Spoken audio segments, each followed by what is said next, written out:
people talk about they're afraid that such and such might happen, or they have this fear, or whatever. And as I'm listening to them, I kind of get a notion of, well, we're looking at worry here. One way to see it is worry's a misuse of the imagination. I've also heard it said it's a cope ahead strategy, which all of that sounds kind of weird, but that worry is to do with future, and we all know that future doesn't exist as a place stuff is in.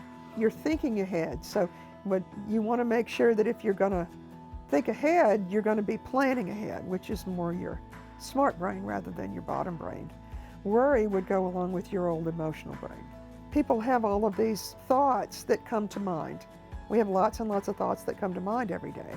And I think when I ask somebody, well, how many of those are actually useful?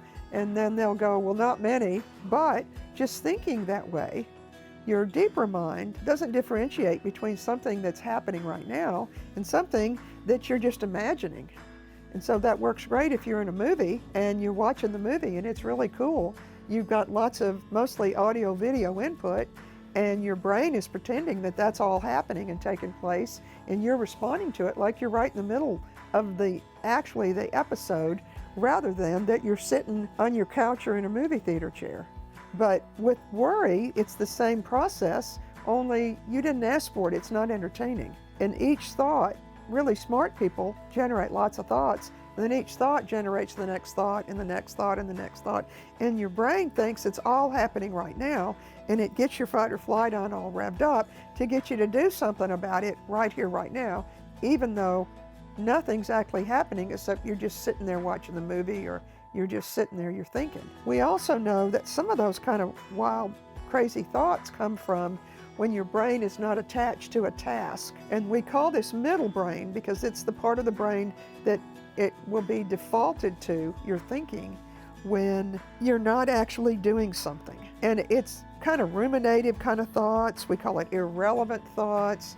And it's thoughts about yourself and others, what I can and can't have, what I can and can't do, social comparison, all of that kind of weird stuff. But every bit of all of those thoughts are going to generate, when they're negative, some kind of negative emotion. And we know the purpose of all emotion is, take the E off, to cause emotion, an immediate useful action. But with humans, our brain is so complex, it can think of trying to get stuff done other than now. It thinks about making something different prior or doing something different for later, which is absurd. But the worry can really get you going, kind of creating all kinds of negative emotional states. So the cure would be to just get you to see that, well, that's future, and the future doesn't actually exist as a place. Then the best thing to do would be just be here, just get back here.